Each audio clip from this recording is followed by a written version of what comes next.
Dear student, welcome to my YouTube channel. इस video में हम लोग बात करेंगे कि न्यूक्लियस क्या है एंड न्यूक्लियस का स्ट्रक्चर क्या होता है, न्यूक्लियस का फंक्शन क्या होता है।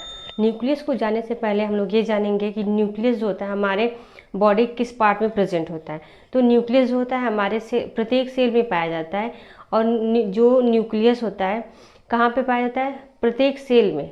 ठीक है, मैं क्या बताऊँ, प्रत्येक सेल में। अब सेल क्या होती है? हमारे शरीर की स्ट्रक्चरल एंड फंक्शनल यूनिट होती है।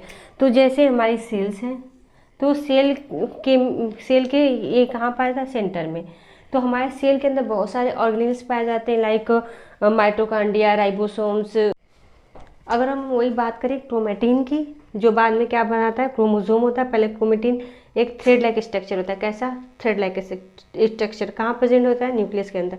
तो nucleus contain cell genetic material in the form of chromosome. ठीक है, जो जेनेटिक मटेरियल हमारा जो ये थ्रेड लाइक स्ट्रक्चर है, ये किससे मिलकर बनता है? डीएनए। डीएनए पे क्या प्रेजेंट होता है? हमारे जेनेटिक मटेरियल, जीन प्रेजेंट होते हैं। ठीक है, तो न्यूक्लियस जो होता है contain cell genetic material in the form of chromosome. अब देखिए क्या बोल रहा है, जैसे हमारा सेल्स है, तो हमारे सेल्स में जो क्रोमेटिन होते हैं, हाँ, जो जेनेटिक मटेरियल पहले तो किस फॉर्म में होता है? थ्रेड लाइक स्ट्रक्चर होता है, ऐसे यूं यूं यूं thread like structure. Cell division से पहले, जब सेल डिवाइड नहीं करे, अगर इस सेल को डिवाइड करना है, ये सेल डिवाइड करने लगे, तो इसमें जो ये क्रोमेटिन थ्रेड है, ठीक है, क्रोमेटिन थ्रेड है, कंडेंस हो जाएंगे। कब? सेल डिवीजन से पहले। ये तो थ्रेड लाइक स्ट्रक्चर हो गया, क्रोमेटिन लाइक स्ट्रक्चर, लेकिन उस पर तो डीएनए प्रेजेंट होगा। ठीक है, फिर ये आफ्टर क्या करेंगे? सेल डिवीजन के बाद, सेल डिवीजन के टाइम ये क्या होंगे? न्यूक्लियस मतलब क्रोमोसोम बना लेंगे, ऐसे इस फॉर्म में स्ट्रक्चर बना लेंगे। कैसे? इस फॉर्म में स्ट्रक्चर थोड़े कंडेंस होके ऐसे हमारे सेल्स में बन जाएंगे। और ये क्या है? किसके मिलकर बने हैं? डीएनए पे। डीएनए पे क्या प्रेजेंट होते हैं? जीन प्रेजेंट होते हैं, जो हमारे जेनेटिक कैरेक्टर को पेरेंट्स से डॉटर सेल में भेजने का काम करते हैं। अब वही हम लोग क्रोमेटिन पे बात करें, जैसे क्रोमेटिन किससे मिलकर? डीएनए। डीएनए का फुल फॉर्म क्या होता है? Deoxyribose. Deoxyribose nucleic acid. Nucleic acid. ठीक है, और किससे मिलकर बना है? क्रोमेटिन डीएनए से मिलकर बना है। और किससे मिलकर? Histone protein. जो प्रोटीन होती है, इसको डीएनए को फॉर्म बनाने में, क्रोमेटिन को बनाने में कौन सी होती है? हिस्टोन प्रोटीन होती है। ठीक है, अब वही हम लोग बात करें न्यूक्लियोलस। न्यूक्लियोलस क्या है? जैसे ये है हमारा न्यूक्लियोलस। ठीक है, न्यूक्लियोलस कहाँ प्रेजेंट होता है? Inside the nucleus. ठीक है, तो न्यूक्लियोलस लार्जेस्ट मेम्ब्रेन, जिसको न्यूक्लियोलस को हम लोग क्या बोलते हैं? राइबोसोम फैक्ट्री बोलते हैं। क्यों राइबोसोम फैक्ट्री बोलते हैं? क्योंकि न्यूक्लियोलस के अंदर फॉर्मेशन होता है, सिंथेसिस किसका? राइबोसोम्स का। एंड इसको स्मॉल न्यूक्लियस भी बोलते हैं, छोटा न्यूक्लियस बोलते हैं। ठीक है, स्मॉल न्यूक्लियस। ठीक, तो largest membrane less body found in the nucleoplasm, ये कहाँ पाई जाती है? ये हमारा न्यूक्लियोप्लाज्म है, किसका? न्यूक्लियस का। उसके अंदर जो होता है न्यूक्लियोलस पाया जाता है। ठीक है, न्यूक्लियोलस कैसा है? मेम्ब्रेन लेस बॉडी है, मेम्ब्रेन लेस। ठीक है, manufacture assemble of the ribosome, जो क्या करती है? मैन्युफैक्चर करती है। एंड असेंबल मीन्स असेंबल करती है, सिंथेसिस करती है, किसका? राइबोसोम्स का। तो इसके अंदर फॉर्मेशन होता है राइबोसोम का, असेंबल होता है राइबोसोम का, इसीलिए इसको बोलते हैं न्यूक्लियोलस को राइबोसोम फैक्ट्री। Ribosome factory. ठीक, और क्या करती है? Synthesis of RNA. और क्या करती है? सिंथेसिस करती है राइबोसोमल आरएनए का। वही मैं बोली हूँ कि जो राइबोसोम बनेंगे, कौन कौन से? मेनली कौन? राइबोसोम, जो इसके अंदर बन रहा है, राइबोसोम न्यूक्लियोलस के अंदर। ठीक है, जो आरएनए बन रहा है न्यूक्लियस के अंदर, किसके? न्यूक्लियोलस के अंदर, उसको हम लोग क्या बोलते हैं? आरएनए। क्या बोलते हैं? आरएनए, जो क्या करता है? Help in synthesis of the ribosome, जो राइबोसोम के सिंथेसिस के लिए क्या है? इम्पॉर्टेंस होता है, help in the synthesis of the ribosome. ठीक है, अब वही हम लोग फंक्शन की बात करेंगे। तो फंक्शन क्या होता है? गोल्जी बॉडी, ऐसे सारे बहुत सारे ऑर्गेनेल्स पाए जाते हैं। उन्हीं ऑर्गेनेल्स में से एक है क्या? न्यूक्लियस। ठीक है, न्यूक्लियस जो होता है हमेशा सेल के क्या कहाँ प्रेजेंट होता है? सेंटर में। और सबसे लार्ज न्यूक्लियाई, जो सबसे लार्ज ऑर्गेनेल्स है कहाँ का? सेल का। बाकी जितने भी सारे ऑर्गेनेली होते हैं कैसे होते हैं? स्मॉल होते हैं। उनसे सबसे बड़ा लार्ज क्या होता है? न्यूक्लियस होता है। न्यूक्लियस कहाँ पर? सेल के सेंटर में। ठीक है।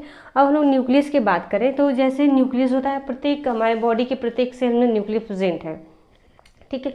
और लेकिन कभी कभी क्या होता है, कभी कभी क्या कुछ एक्सेप्शनल है जहाँ पे न्यूक्लियस क्या होते हैं, अब्सेंट होते हैं। अब कहाँ पे अब्सेंट होते हैं, जो हमारी आरबीसी सेल्स हैं, RBC cells, human mammals RBC cells में क्या होता है, न्यूक्लियस क्या होता है, अब्सेंट होता है। वहीं हम लोग बात करें तो हमारे प्रत्येक सेल में एक एक न्यूक्लियस होता है, लेकिन इसमें भी कुछ एक्सेप्शनल है, जिसमें कहाँ एक्सेप्शनल है, जैसे हमारे ओस्टियोब्लास्ट सेल होती है, जो ओस्टियोब्लास्ट सेल, ओस्टियोब्लास्ट सेल में क्या होता है, एक से ज़्यादा न्यूक्लियस प्रेजेंट होते हैं।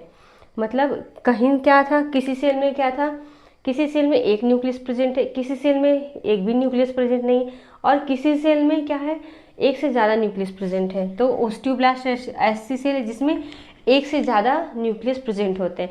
अब ओस्टियोब्लास्ट सेल क्या होती है, जो हमारे बोन मेकिंग में क्या करती है, बोन मेकिंग में क्या करती है, हेल्प करती है, बोन मेकिंग में, हेल्प इन बोन मेकिंग, ठीक है। बोन को बनाने में ओस्टियोब्लास्ट हमारी क्या करती है, हेल्प करती हैं।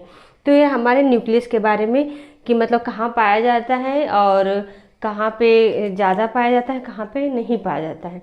और हम लोग अब बात करेंगे इस स्ट्रक्चर के बारे में, और इसको किसने खोजा है, न्यूक्लियस को। तो अगर न्यूक्लियस की बात की जाए तो न्यूक्लियस की खोज किसने की थी, रॉबर्ट ब्राउन ने। किस सन में की थी, 1831 में, ठीक है। किस साइंटिस्ट ने की थी, रॉबर्ट ब्राउन ने 1831 में। अगर हम लोग न्यूक्लियस की स्ट्रक्चर की बात करें, ये स्ट्रक्चर मैं डिटेल में बताऊंगी वन बाय वन क्या होता है। तो ये है न्यूक्लियस का स्ट्रक्चर, जो कहाँ पाए थे, हमारे सेल के सेंटर में।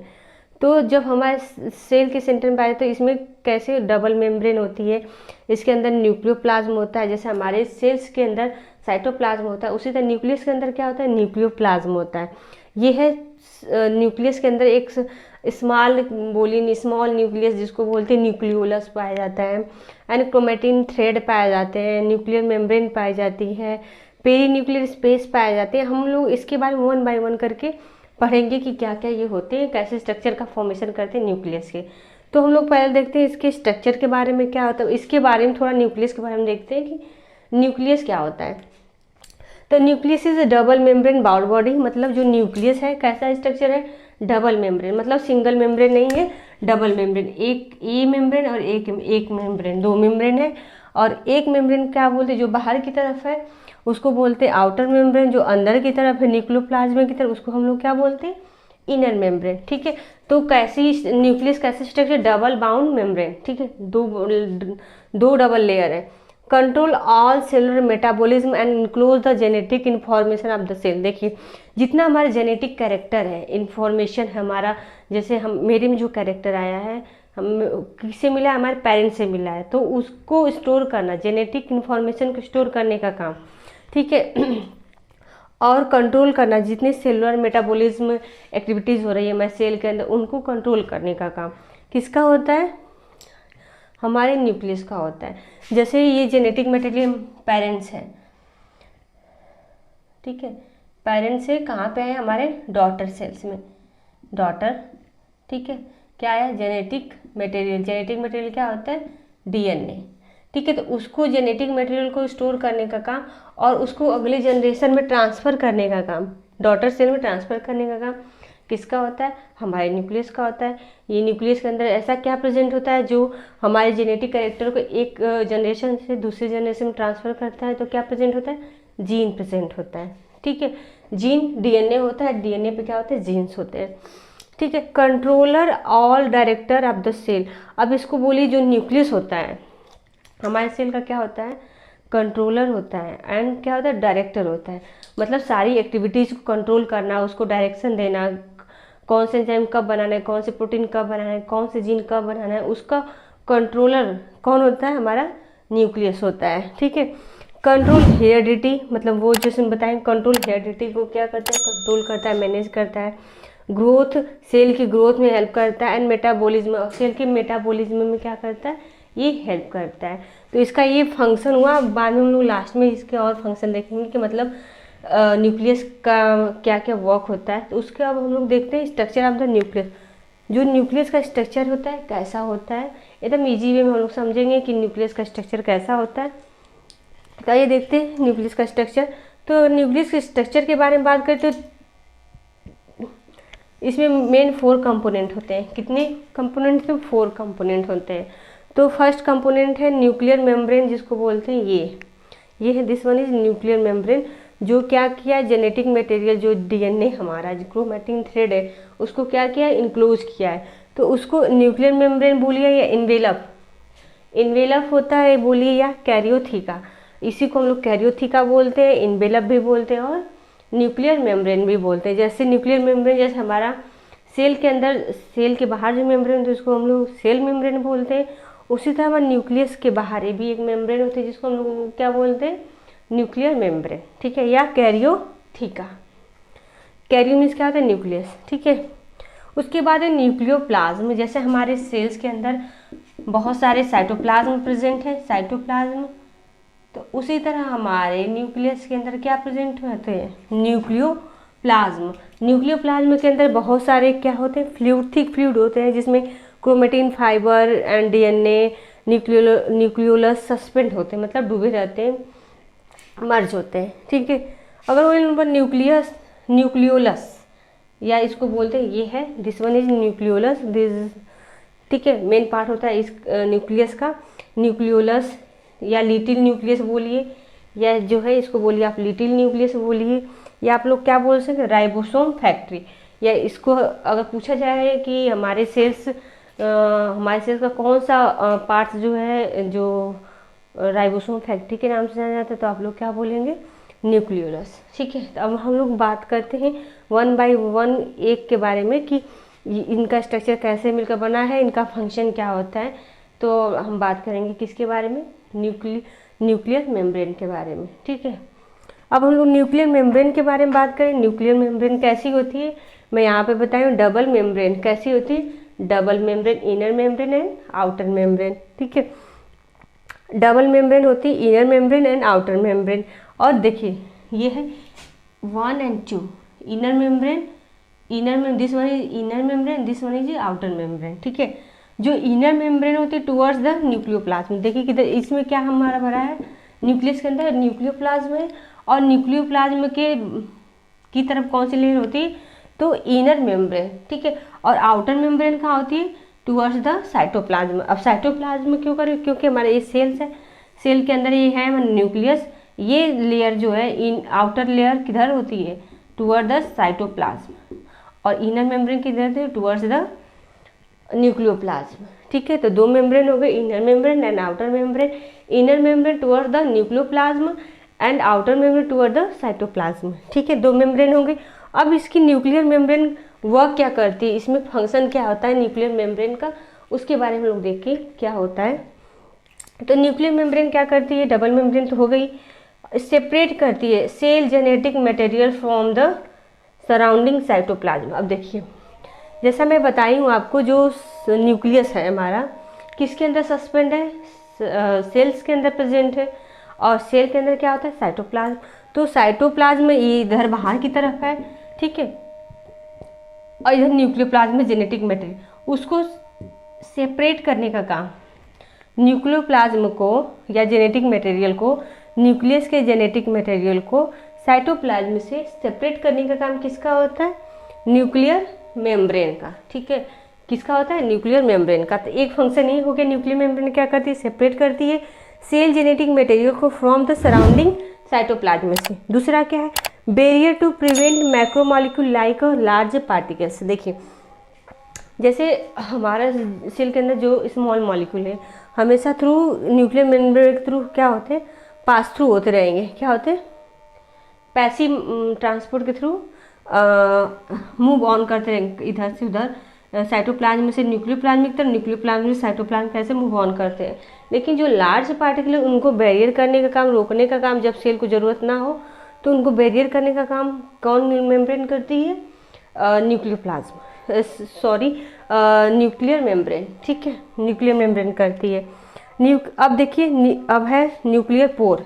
अब न्यूक्लियर पोर क्या होते हैं, चैनल होते हैं। न्यूक्लियर पोर क्या, अभी मैं जस्ट न्यूक्लियर पोर क्या यहाँ पर प्रेजेंट होते हैं, जैसे ये इसके बीच में स्पेस है ना, ये जो मतलब हमारा जो ये मैं बात करूँ, हाँ जो न्यूक्लियर मेम्ब्रेन दो जो जहाँ जहाँ जुड़ी होती हैं वहाँ पे होते हैं न्यूक्लियर पोर। ये है न्यूक्लियर पोर। न्यूक्लियर पोर का फंक्शन क्या होता है, देखिए जो हमारी न्यूक्लियर मेम्ब्रेन होती है सारे मॉलिक्यूल्स होते हैं जो लार्ज मॉलिक्यूल उनको पास थ्रू नहीं होने देती है। तो जो लार्ज मॉलिक्यूल है क्या होते हैं, लार्ज मॉलिक्यूल न्यूक्लियर पोर के थ्रू कैसे इसके अंदर इन और आउट होते रहेंगे। ठीक है, इन और आउट लार्ज मॉलिक्यूल किसके थ्रू होते हैं, न्यूक्लियर पोर के थ्रू होते हैं। ठीक है, अब एक और मैं आपको, हाँ न्यूक्लियर पोर के थ्रू पास आउट होते रहते हैं। तो हमारे जो न्यूक्लियस पोर कितने होते हैं, 300 to 400। ठीक है, 300 से 400 पोर होते हैं हमारे किसमें, न्यूक्लियस में, जिसके द्वारा large molecule in and out होते रहते हैं ना। ठीक, अब हम लोग बात करेंगे किसके बारे में, न्यूक्लियर लेमिना क्या है। अब न्यूक्लियर लेमिना क्या है, न्यूक्लियर लेमिना को जो प्रेजेंट होती है उसका न्यूक्लियर लेमिना जो होती है उसका वर्क क्या होता है, मैकेनिकल सपोर्ट प्रोवाइड करना। अब मैकेनिकल सपोर्ट किसको प्रोवाइड कर देगी, ऑब्वियसली न्यूक्लियस के अंदर है तो न्यूक्लियस को प्रोवाइड करेगी। तो ये मैकेनिकल सपोर्ट किसको प्रोवाइड करेगी, न्यूक्लियस को प्रोवाइड करती है। न्यूक्लियर लेमिना होती कहाँ है, तो न्यूक्लियर लेमिना कहाँ होती है, जो इनर साइड है, जो इनर मेम्ब्रेन है, ये इनर मेम्ब्रेन के कंटिन्यूस ऐसे इस फॉर्म में क्या होती है, लगी रहती है। कौन, न्यूक्लियर लेमिना कहाँ से लगी रहती है, इनर मेम्ब्रेन के जस्ट बगल से होते हुए कंटिन्यूसली पूरे न्यूक्लियस को क्या की है, बाउंड की है, घेरी हुई है। ठीक है, और इसका फंक्शन क्या होता है, प्रोवाइड द मैकेनिकल सपोर्ट। ये क्या प्रोवाइड करती है, मैकेनिकल सपोर्ट प्रोवाइड करती है, किसको, न्यूक्लियस को। ठीक है, तो ये रहा न्यूक्लियर लेमिना का फंक्शन। ठीक है, और किसके द्वारा लगी है, इनर मेम्ब्रेन के थ्रू। आपको याद रखना है inner membrane, not outer membrane. ठीक है, अब है न्यूक्लियोप्लाज्म। न्यूक्लियोप्लाज्म क्या होता है, अब न्यूक्लियोप्लाज्म जैसे मैं आपको जस्ट स्टार्टिंग में बताई हूँ, जैसे हमारे सेल्स के अंदर क्या होते हैं, साइटोप्लाज्म होते हैं, उसी तरह हमारे न्यूक्लियस के अंदर क्या होते हैं, न्यूक्लियोप्लाज्म होते हैं। तो जैसे हमारे साइटोप्लाज्म के अंदर बहुत सारे ऑर्गेनेल सस्पेंड होते हैं, मतलब डूबे होते हैं, मर्ज होते हैं। ठीक है, मैट्रिक्स होता है। ठीक, उसके अंदर हमारे सारे ऑर्गेनेल्स प्रेजेंट होते हैं साइटोप्लाज्म के अंदर। उस तरह न्यूक्लियस के अंदर भी क्या होते हैं, न्यूक्लियोप्लाज्म होते हैं। इसमें क्या होते हैं, ये सारे ऐसे matrix, gel like matrix, gel like नहीं, फ्लूइड, थिक फ्लूइड होता है। ठीक है, तो मैट्रिक्स प्रेजेंट होते हैं जिसको हम लोग क्या बोलते हैं, न्यूक्लियोप्लाज्म। तो nucleoplasm is a type of protoplasm, protoplasm या साइटोप्लाज्म। ठीक है, तो nucleoplasm is a type of protoplasm composed of thick fluid, किससे मिलकर बना है, थिक फ्लूइड से। फ्लूइड तरल, थिक थोड़ा थिक हो फ्लूइड, एंड क्रोमेटिन फाइबर, और किससे मिलकर बना, देखिए क्रोमेटिन फाइबर है। इसके अंदर क्या होती है, ये क्रोमेटिन थ्रेड लाइक स्ट्रक्चर होते हैं ना, ये क्रोमेटिन फाइबर होते हैं, जिसपे इसको हम लोग क्या बोलते हैं, यही बाद में क्रोमोसोम का फॉर्मेशन करेगा, इसी पे हमारा डीएनए प्रेजेंट होगा, डीएनए पे क्या प्रेजेंट होगी, जीन होंगे। तो इसमें क्रोमेटिन फाइबर क्या होते हैं, सस्पेंड होते हैं। ठीक, chromatin fibre made of DNA, जो किसके बने होते हैं, क्रोमेटिन फाइबर डीएनए के बने होते हैं। अभी जब सेल स्टार्ट नहीं होती डिवाइड करना, उससे पहले ये थ्रेड फॉर्म रहेंगे। जब स्टार्ट करने लगेगी, जब प्रोफेज, मेटाफेज, एनाफेज स्टार्ट होगा, तो ये कंडेंस होके क्रोमोसोम बना लेते हैं। मतलब ऐसे हमारे न्यूक्लियस के अंदर ऐसे किस फॉर्म में बना लेते हैं, क्रोमोसोम बना लेते हैं। ठीक है, ऐसे composed of thick fluid and chromatin fibre made of DNA, किसके बने होते हैं, क्रोमेटिन फाइबर डीएनए के बने होते हैं। दिस फ्लूइड कंटेन वाटर, इसके अंदर क्या हो सकता है, water, dissolve ion and complex mixture of the molecule, और बहुत सारे मॉलिक्यूल्स हो सकते हैं। तो ये रहा न्यूक्लियोप्लाज्म। अगर हम लोग स्ट्रक्चर के बारे में देख लेते हैं, इसके स्ट्रक्चर की बात करते हैं, तो और क्या होता है इसके अंदर, देखिए पेरी न्यूक्लियर स्पेस क्या होता है, तो इनर मेम्ब्रेन और आउटर मेम्ब्रेन।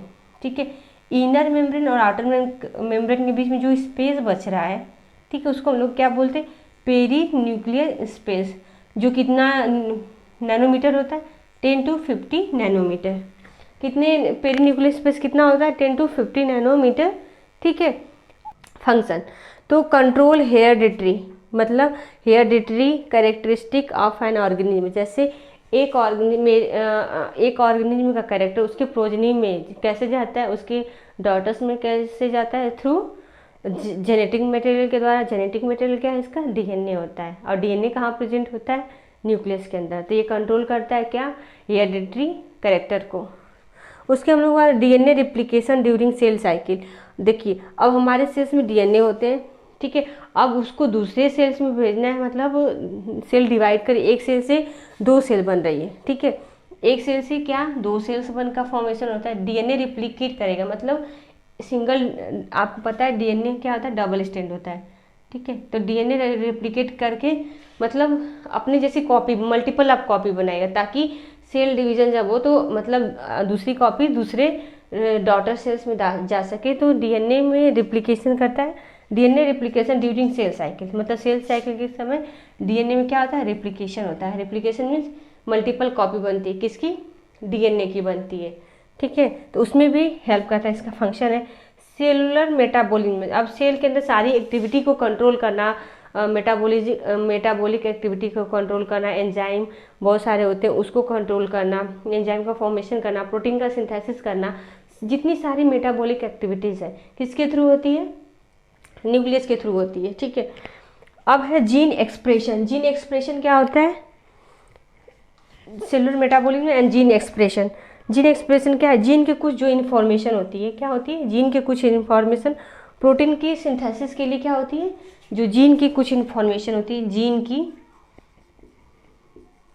जीन की जो कुछ इन्फॉर्मेशन होती है, जो किसके लिए सिंथेसिस, जो प्रोटीन के सिंथेसिस के लिए क्या होती है, इम्पॉर्टेंस होती है। जितने भी हमारे सारे जीन होते हैं, हमारे डीएनए के अंदर जितने भी सारे जीन होते हैं, उनका कुछ ना कुछ क्या होता है, स्पेसिफिक क्या होता है, कैरेक्टर होता है। मतलब वो कैरेक्टर के लिए रिस्पॉन्सिबल होते हैं, कुछ प्रोटीन के सिंथेसिस के लिए रिस्पॉन्सिबल होते हैं। वो जैसा करेंगे वैसा प्रोटीन का फॉर्मेशन होगा, वैसे प्रोटीन का सिंथेसिस होगा। तो जीन एक्सप्रेशन क्या है, जीन के कुछ इन्फॉर्मेशन प्रोटीन की क्या सिंथेसिस के लिए यूज होती है, तो उसी को हम लोग बोलते हैं जीन एक्सप्रेशन। तो ये रहा function, control heredity characteristic of an organism, DNA replication during cell cycle, cellular metabolism and gene expression, ठीक है।